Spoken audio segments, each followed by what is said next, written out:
Respect our mothers, stop hating women. This essay is mainly for men, although it will also make some women examine some of the ideas and practices in which they indulge. With exceptions, men love or at least have loved their mothers, or so they think. This fiction of loving our mothers has also translated into respect for mom more than for most other women. Plus, men will mostly protest that they don't hate women. Guys like me are experts in deceiving themselves in this manner. I deceive myself a lot, despite in my youth practicing the vilest forms of women hating, attempting to be the ultimate street thug during the heyday of Philadelphia's street gang craze in the 1950s and early 1960s. Afterward, I was an equally insane, ruthless, low-down, dirty, drug-dealing hustler. Nonetheless, after becoming politically conscious, I further deluded myself into believing that being a revolutionary made me a champion dedicated to the uplifting of all humanity. It turned out, however, that I had just transferred many of my women-hating practices to another arena. That's the special fate of male revolutionaries who put so much stock in the testosterone-dominated armed struggle. One can see a similar paradigm being followed by men who come from the other side of the track.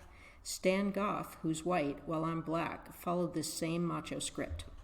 In a distinguished career in elite Ranger, Airborne, and Special Forces counter-terrorist units, Stan Goff went to Vietnam, Guatemala, El Salvador, Grenada, Panama, Venezuela, Honduras, South Korea, Colombia, Peru, Somalia, and in 1994, Haiti.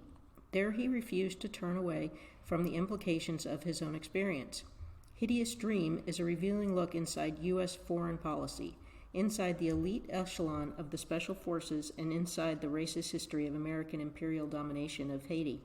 It is also a deeply personal account of a man trapped between his emerging political consciousness and the cynical mandates of his life as a professional soldier. But Goff has also grown a great deal in his understanding and commitments to truly egalitarian social change. He has written books and essays, and he organizes in the streets to help bring this about. So here I'll quote from his writing to help make my points. Two former macho men, once from opposing camps, are now joined in an effort to prevent others from making the same kinds of anti-women women mistakes they made. Some of the knee-jerk men are already thinking, this guy's talking to the nutcases. I don't hate women. In fact, I really love women more than I feel comfortable discussing. What's really being said there is, I love sex, period. Of course, that's how most males are made, but don't get that confused with what's really being pointed out here. It's similar to when the plantation owners in the American South used to swear to outsiders about the supposed affection they had for their negras, especially after the North's abolitionists began to make inroads with their anti-slavery efforts prior to the outbreak of the Civil War. What the slavers, too, were saying was, I love what my negras can do and are doing for me. In a passage from Stan Goff's Sex and War, he writes about how the related male power is not simply father right, but sex right. It's about men having access to the bodies of women in a relationship of domination and subjection. That's not love, it's exploitation like master and slave. To really get a handle on all of this, we must clear away centuries of built-up diversions that hinder us from simply accepting the reality of so many women-hating practices. By going to the root of the problem, the ancient and still operational, institutionalized, and culturally ingrained practices of a system known as patriarchy. Patriarchy and the roots of women's oppression. Patriarchy is a system of male dominance over women emerged some 5,000 to 6,000 years ago among certain tribes living in the Central Asian steppes north of the Black Sea. The Kurgan people were able to make warfare and conquest of other tribes and their territory the main source of their wealth. The secret was not their superior intelligence or culture or some kind of genetic superiority, but mainly more efficient means of transport, namely tamed horses and camels, and their more efficient means of destruction, namely bows and arrows and spears and other long-distance weapons. This monopoly over efficient means of destruction, however, changed not only the relationship between those tribes and other tribes, but also the relationship between humans and nature, and also in particular the relationship between men and women. It also changed the whole conceptualization about the originator of human life. Whereas before it was clear that women were the beginning of human life, this logic could now be turned upside down. A new logic could be created, namely that of he who kills is. He who kills has remained the core of all patriarchal logic until today. There have been exceptions, in particular in sub-Saharan Africa, due to women being responsible for the production of 80% of the food, at least up until European colonialism. But even there and everywhere else inhabited by humans, patriarchy has developed and held sway until this very day. Patriarchy's most virulent manifestation, however, developed with the early European capitalist system and has since metastasized into patriarchal capitalism, which dominates the world today. It is a male-dominated system that's totally irrational and can never hope to satisfy the needs and desires of its participants. In a system that is driven mainly by the motive of constant growth of money, and because capital cannot say it is enough, there is no concept of sufficiency. Nonetheless, the history of our species runs counter to any idea that we are beings who have not in the past or cannot today satisfy our needs and wants, when not indoctrinated into believing otherwise. Capitalism had to transform needs into wants and addictions by producing ever more fashionable satisfiers. Only when thirst will no longer be quenched by water, but only by Coca-Cola or wine or beer, is it possible to extend production of these beverages limitlessly. Even with patriarchal capitalism dominating our world, most of the needs of its billions of inhabitants are still met in other ways. Economists define growth as the increase of all goods and services produced and marketed in the course of 1 year in one country, GDP or GNP, gross domestic product or gross national product. But the bulk of the work done on this planet is not included in this indicator, namely the work of housewives and mothers, the work of subsistence farmers and artisans, most of the work in the informal sector, particularly in the South, and of course the self-generating activity of Mother Nature. All this production and work does not count. On the other hand, all destructive work, like wars, environmental and other accidents, oil spills, arms production, trade, and so on, is included in GDP because it creates more wage labor, more demand, and economic growth. For generations, some thinkers have been explaining how irrationally an economic system like capitalism functions, mostly to be ignored, vilified, or silenced in other ways. Here's a quick rundown on just why capitalism ultimately does not work. In non-capitalist subsistence, use values are produced for the satisfaction of limited human needs. When they are exchanged in the market, use value is exchanged for use value. For example, potatoes against apples. Marx called this the simple circulation of goods. His formula is CMC, commodity to money to commodity. But the capitalist production process has a different beginning and aim. It starts with money and its aim is more money. MCM, money to commodity to money. In the next production round, the increased money is again invested with the aim of again producing more money, and thus ad infinitum. Use value production and exchange value production realize two different economic goals. The one life, the other money. The aim of use value production, we also call it subsistence production, is fulfilled with the satisfaction of limited concrete needs. It makes no sense to work longer once one has produced the things or services one needs for a good life. Exchange value production, on the other hand, is by its very logic unlimited. Its aim is extended accumulation of ever more money or abstract wealth. Money or until the wheels fall off. In this logic lies the basic clue for the understanding of the capitalist growth mania, not in insatiable human greed, as some think. Veronica Benholt Thompson and Maria Mice. A final but very important aspect must be touched on here. A subsistence perspective can be realized economically only in smaller, regionally limited, decentralized areas. Only in such regional or local economics can production and consumption be integrated in such a way that the interests of the producers and the consumers are not antagonistic. Although patriarchal capitalism is a worldwide system, it cannot be grappled with or defeated using its methods.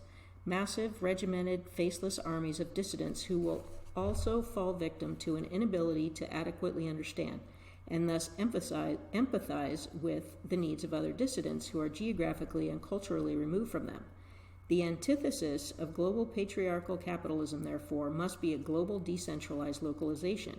that nevertheless still shares a common need to be rid of patriarchal capitalism's exploitation and domination. We must develop ways and means to coordinate our efforts in order to accomplish such a goal. Failure to both decentralize and ultimately coordinate will allow patriarchal capitalism room to develop new and better ways to continue to pursue its goal of accumulation. Many of my readers already desire and work toward the realization of egalitarian goals, they believe, but by now may be troubled by some of what I've written so far.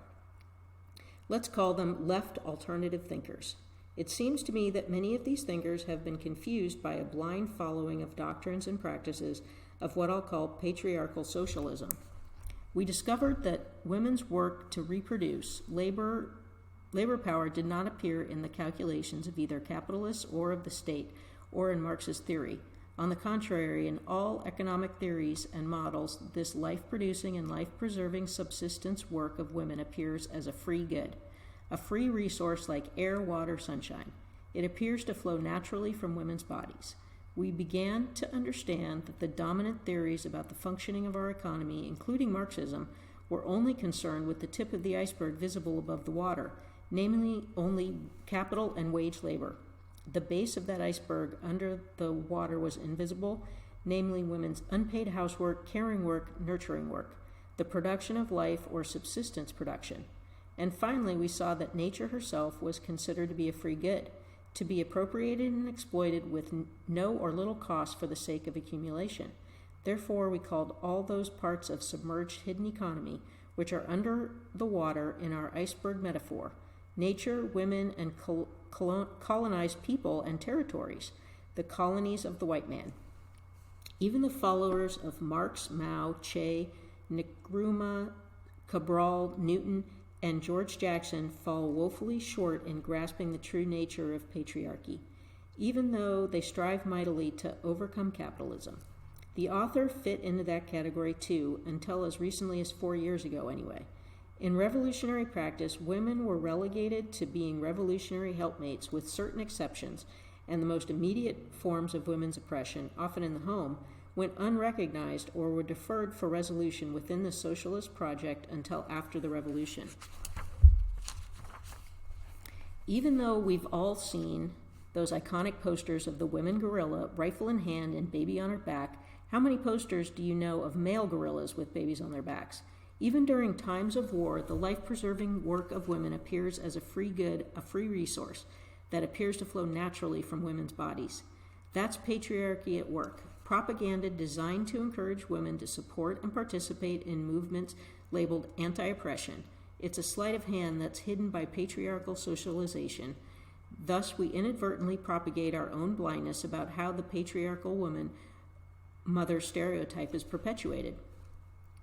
And it's apparent that those tens of thousands of women guerrillas who participated in the wars of national liberation from Angola to Vietnam to Nicaragua, as well as anti-oppression struggles globally, have all but been forgotten today, except by those who lived through those times or by the diligent student or researcher. Everyone knows who Dr. Martin Luther King Jr. was. Only some know who Ella Baker was. Yet her contribution to the black freedom struggle was contemporaneous with King's and just as significant. In the United States, one can locate scores of streets, buildings, programs, and even a national holiday named after black men who contributed to the civil rights and black liberation movements of the last 100 years. But one would be hard-pressed to find a dozen named for black women. Without being a student of the subject, everybody has images of black women and children being set upon by cops or dogs or being dragged away and arrested. We can visualize the sisters in their huge afros showing defiance in the front ranks of all manner of struggles during that same period. If it wasn't for the capitalists recognizing that a dollar could be made recording those images, we would really be at a loss. Earlier, I had quoted Veronica Benholt Thompson and Maria Mies concerning the fight against patriarchal capitalism and about decentralization. Here's something from our comrade who spent decades in the U.S. military and should know a thing or two about the strengths of centralization and decentralization and how this fits with our desire to dismantle patriarchal capitalism. Women have been able to contest for power with men more effectively at the local level, where these communal networks, more often than not organized by women, were strongest, and that the more centralized, bureaucratic, and trans-local working class organizations are, the easier it is for men to monopolize decision-making and marginalize women. Again, quoting Joanna Brenner, he continues, limitations on women's participation were cultural. Definitions of leadership and notions of masculine authority and the role of women in the public sphere, but also material. In the first instance, caregiving responsibilities restricted women's leadership beyond the local level. Until quite recently, most women union leaders and organizers were single, childless, or had grown children. Once again, we see patriarchal privilege manifesting itself in order to keep the women union members from effectively exercising power, albeit without really saying so or even recognizing it.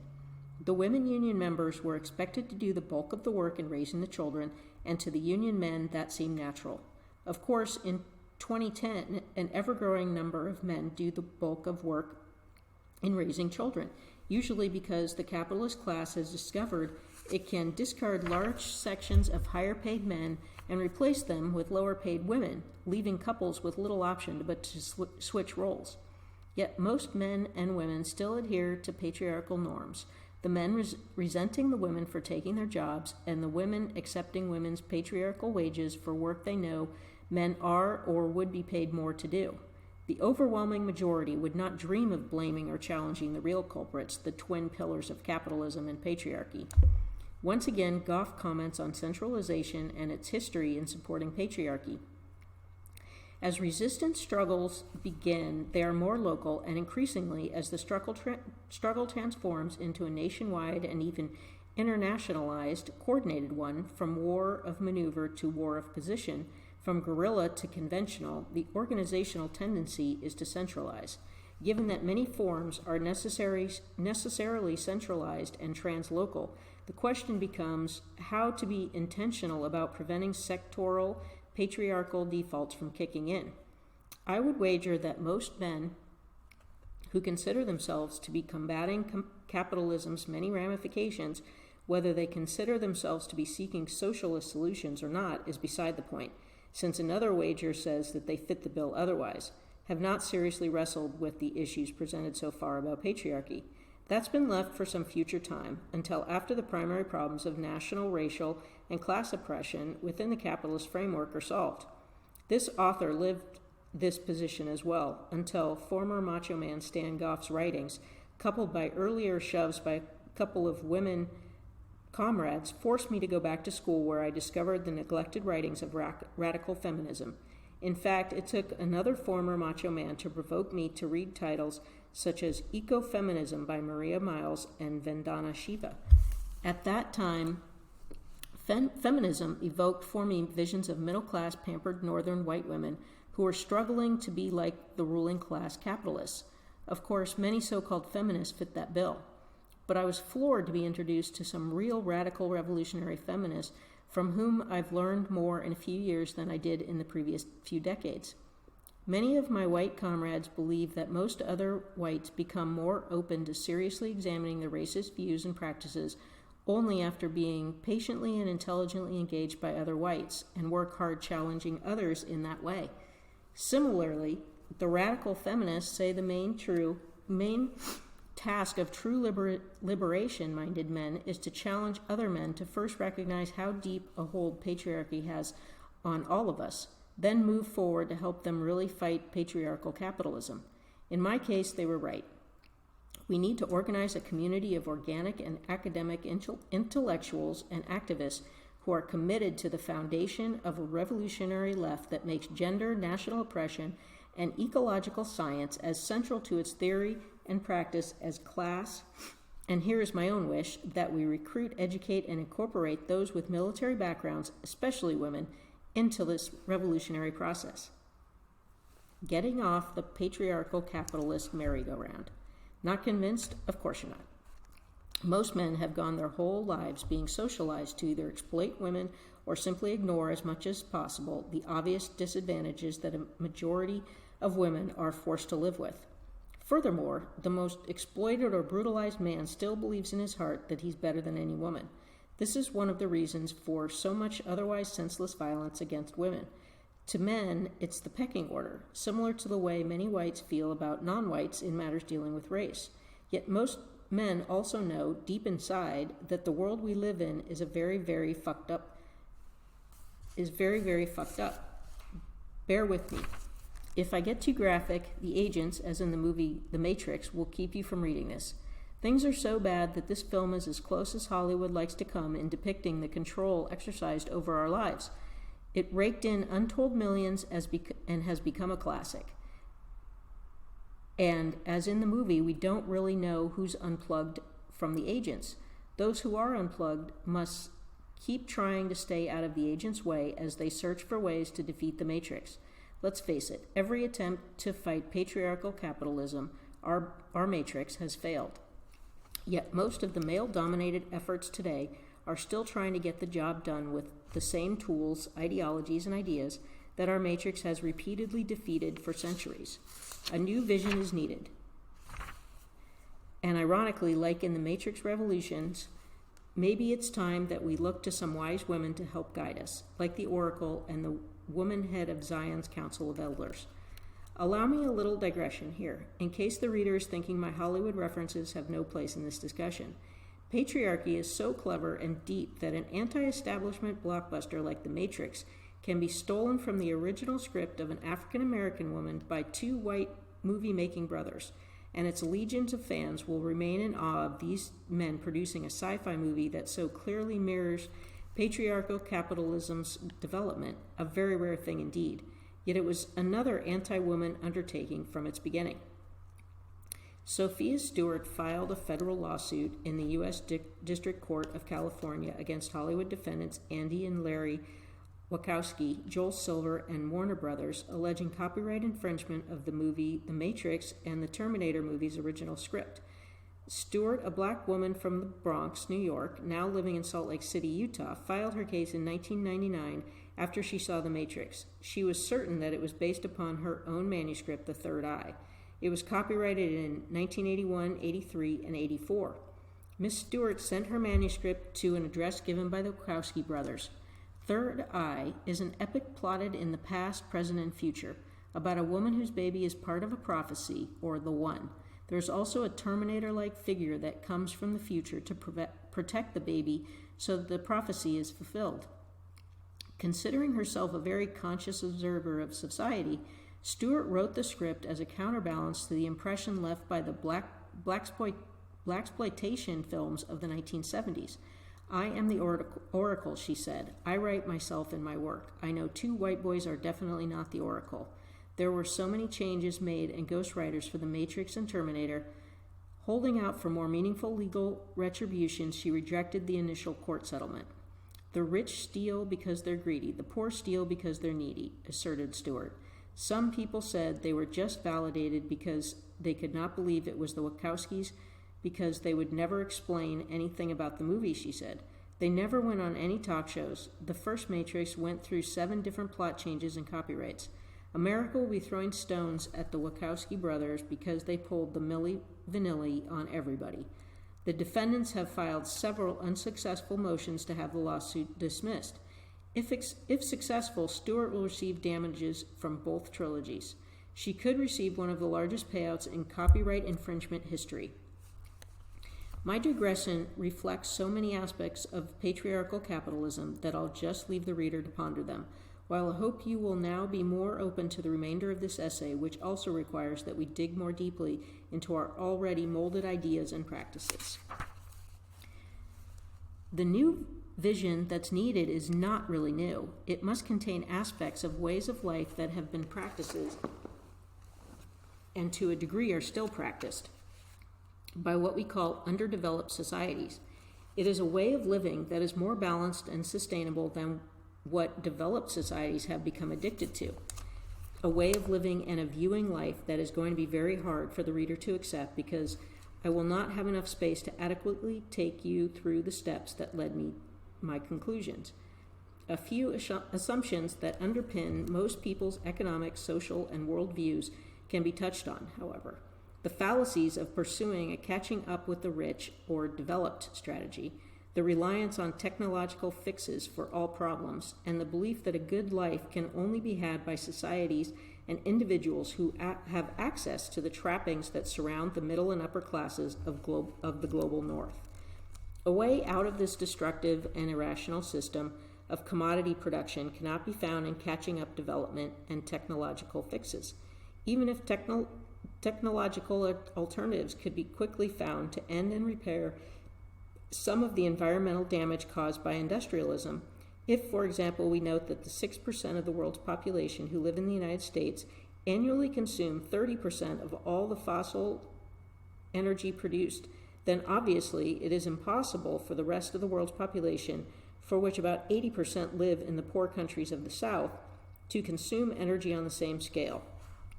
But even if the world's resource base was unlimited, it can be estimated that it would be around 500 years before the poor countries reached the living standard prevailing in the industrialized North, and then only if these countries abandoned the model of permanent economic growth, which constitutes the core of their economic philosophy. It is impossible for the South to catch up with this model, not only because of the limits and inequitable consumption of the resource base, but above all because this growth model is based on a colonial world order in which the gap between the two poles is increasing, especially as far as economic development is concerned. Do not think that the present author or the activist those whose books he's been liberally quoting are anti-technology. We're not. Basic and well-known facts are here being unhinged, liberated, and presented without concern that they might trample certain sacred cows that have prevented many of us from questioning what we've been doing for a long time. These facts are widely known, but the myth of catching up development is still largely the basis of development policies of the governments of the North and South, as well as the ex-socialist countries. If one tries to disregard considerations of equity and of ecological concerns, it may be asked if this model of the good life pursued by the societies of the North, this paradigm of catching up development, has at least made people in the North happy. Has it fulfilled its promises there? Has it at least made women and children there more equal, more free, more happy? Has their quality of life improved while the GDP grew? Those of us who live in the United States in the 21st century cannot but come to the conclusion that even the bulk of the middle classes, to say nothing of its lower classes, are not experiencing happiness, even in the midst of so many material possessions. Our ubiquitous media thrives on delivering statistics to attest to our consumerism, added to the TV images of people trampling each other in a headlong rush to purchase the latest gadget or article of clothing that they believe will make them happy. If not, then millions turn to their search engines, overeating, prescription drugs, TV sports, video games, cybersex, channel surfing, and any number of other addictions that patriarchal capitalism daily produces in order to keep them hooked. It has been found that in the United States today, the quality of life is lower than it was 10 years ago. There seems to be an inverse relationship between the GDP and the quality of life. The affluent society is one society which, in the midst of plenty of commodities, lacks the fundamental necessities of life: clean air, pure water, healthy food, space, time, and quiet. The primary contradiction, materially, is that not only is the catching up strategy not viable for most of us outside of the privileged classes, but that patriarchal capitalism's trajectory cannot even be sustained for the most privileged sectors of society, forcing these societies to throw tens of thousands to the wolves every day, while trying to hold the starving millions from the global South at bay, and engaging in an ongoing war to steal their resources. Look at how the former privileged workers in the Midwest of the United States have been forced out of their labor aristocracy jobs to become homeless, jobless, and all but destitute, not knowing how they're going to feed themselves and loved ones once their formerly taboo handouts run out.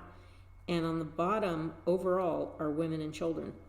Our radical feminists have been advocating for decades that our new vision must be what they term a subsistence perspective. For a number of years, I too had been thinking along those lines. but I was not strong-minded enough to totally go against everything I'd previously championed. And most of my comrades were also stuck in the same dead end. So I remained in limbo, beating a dead horse.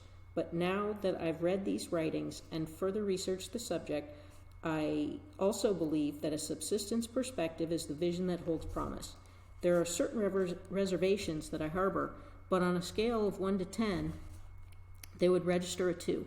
On that same scale, my current clarity about what needs to be done and my determination to pursue it is a 9. Nothing is a 10, except maybe hindsight. In fact, others are being forced to adopt a similar strategy, even though they may not use the word subsistence in their explanations. That word tends to generate misunderstanding about what is being advocated. Here's an example of what is actually meant. The Worldwide Fund for Nature Living Planet Report 2006 pointed to Cuba as the only nation in the world to have achieved sustainable development. Some large state farms were transformed into cooperatives where large machinery was replaced by human and animal labor. In cities, unused plots of land were turned into urban farms, and gardens, increasing food production, providing employment for 30,000 people in Havana alone. In Havana, these now supply 100% of the city's fruits and vegetables and are supplemented by urban patios, which number 60,000 in Havana. They have developed pasture techniques to increase milk productivity and help recycle nutrients. Specialists work closely with farmers, learning from each other and overcoming the artificial gap between manual and mental labor. In electricity, Cuba uses a variety of renewables: biomass, mainly from waste products of sugarcane; hydroelectric, which is small in scale and largely used for local needs; biogas, produced from the decomposition of organic waste; solar energy; wind farms. Santa Clara University develops eco-materials for use in small-scale, localized production of housing: low-energy fire clay bricks, laminated bamboo sheeting, light but strong micro-concrete roofing tiles. Wildlife and biodiversity are also protected in Cuba.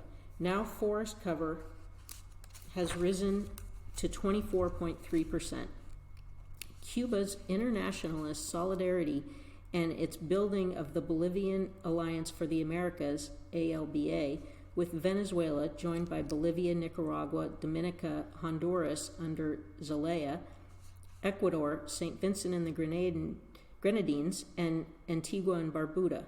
With its policy of humanitarian, economic, and social cooperation through non-market, non-profit-based exchanges, show the only sustainable and workable basis to deal with the effects of climate change. Socialism is good for the environment. Nowhere in that article was the word subsistence used. But although Cuba and other ALBA countries continue to do a lot of good, often under the socialist heading, what they're doing is a lot of what subsistence perspective advocates believe is needed for a new vision. If they also work as hard to root out all forms of patriarchy, that's the dividing line between a subsistence perspective and patriarchal socialism. Maria Mize and Veronica Benholt Thompson summarize some of the main features of a new subsistence paradigm. 1. How would work change? There would be a change in the secular division of labor. Men would do as much unpaid work as women: childcare, elderly care, care for the sick and infirm, household duties. Instead of wage work, independent, self-determined, socially and materially useful work would be at the center of the economy. Subsistence production would have a priority over commodity production. 2. What are the characteristics of subsistence technology? It must be regained as a tool to enhance life, nurture, care, share, not to dominate nature, but to cooperate with nature. Technology should be such that its effects could be healed and repaired. 3. What are the normal features of subsistence economy? The economy respects the limits of nature. The economy is just one subsystem of the society, not the reverse. The economy must serve the core life system, which militates against the patriarchal capitalism, unspoken morality that says war is an extension of politics, and politics is the tool best suited to increase one's economic worth short of war. Thus, anti-core life system, RMS. It is a decentralized regional economy. 4. How would trade and markets be different? Local and regional markets would serve local needs. Local markets would also preserve the diversity of products and resist cultural homogenization. Long-distance trade would not be used for meeting subsistence needs. Trade would not destroy biodiversity. 5. Changes in the concepts of need and sufficiency. A new concept of satisfaction of needs must be based on direct satisfaction of all human needs and not the permanent accumulation of capital and material surpluses by fewer and fewer people. A subsistence economy requires new and reciprocal relations between rural and urban areas, between producers and consumers, between cultures, countries, and regions. The principle of self-reliance with regard to food security is fundamental to a subsistence economy. Money would be a means of circulation, but cease to be a means of accumulation. It is imperative that this new vision not be lumped in with the talk about green energy and the other fashionable ideas about saving the planet from global warming. In none of these schemes do the advocates make the bottom line what it needs to be: the absolute destruction of the ideals and institutions that define and help patriarchy to continue its exploitation and brutality toward women that has been going on for thousands of years. We must even reject some of those ideas that claim to put destruction of capitalism up front, patriarchal socialism included. Conclusion. The liberation of women is not an outcome of revolution. It is the precondition for it. Stan Goff. By now, some of you men will be saying, "Yeah, Maroon, you make some good points. I'll have to check out what you're saying, but what has all this got to do with respect our mothers? You're totally out of order to suggest that we don't respect our moms. Forget about all of those other women. I've always respected my mom. In fact, I think you and Stan Goff done got y'alls in y'all's old age. Y'all are feeling all guilty and shit. Fall back on us, young brothers. It takes time to digest and adjust to all these changes. Plus, how do we know that women ain't gonna act crazy too? Let me end by saying everything written here speaks to ways that women have always, as a whole, all of our mothers for sure, been forced to the bottom of the bowels of patriarchal capitalism's matrix-like slave ship. So if you and I are not working to destroy that setup, then we cannot really say that we respect our mothers. Stan Goff ain't Morpheus. I ain't Neo. Ben Holt Thompson, Maria Mize, Vandana Shiva, and company ain't no shape-shifting oracle. But I believe in much of what they have written, here and elsewhere, primarily because much of it aligns with my own thinking and reasoning. So I asked you all to take the red pill, get a hold of their writings, and let them show you how deep the rabbit hole goes. Note, the alternative spellings, women, human, etc., have not been used here in order to confuse the reader, because the conventional spelling of those words have been used by all of my quoted radical feminist sources. That does not mean I reject such alternative spellings. That's a subject for another work.